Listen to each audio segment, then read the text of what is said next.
So the year list of Hammurabi gives us a very interesting insight into Hammurabi's method of diplomacy and war. Yes?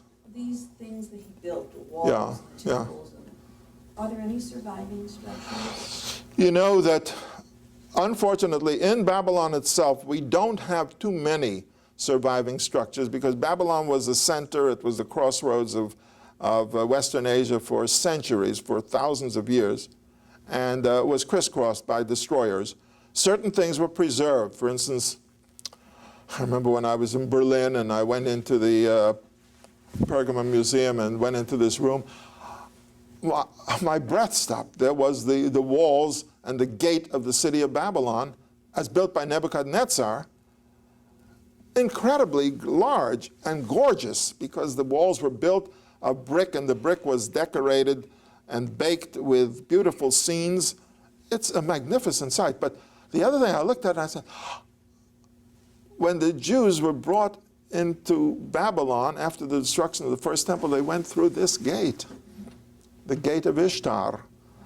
And the German archaeologists brought it piece by piece and brought it to Berlin. And it's standing there in the Pergamon Museum, where they have two rooms. One is the Gate of Babylon, which is worth a trip, and the other is the Temple of Diana of Pergamum in Greece, which is a most magnificent structure. Not too much remains because of the destruction. Remains of the towers of Babylon are there, thousands of tablets. But when we get to the north, to Assyria, which is now in Kurdistan, this was not a main route of conquest. And there you see temples and palaces and inscriptions and great statues and all of that on a very large scale, because they were not destroyed. You know who went into Babylon? Many of them. I'm not only talking about Alexander the Great didn't destroy much, and Cyrus the Great, when he conquered in Babylon in 540 BC, he didn't destroy anything. In fact, he preserved it. But when Genghis Khan came in, you know, Genghis Khan was just horses, swords, warriors, killers. Genghis Khan's conquest was destruction on a large scale. It's only his grandsons who became emperors. Kublai Khan was his grandson, became emperor of China. By that time, he had become Chinese. But the Mongols destroyed, and Tamerlane also went on a rampage. But none of these, neither Genghis Khan nor Tamerlane, established a kingdom. They were warriors. It's a different mentality, you know. Cyrus the Great was a king. He was an empire builder. When he conquered Babylon, he wanted to restore Babylon.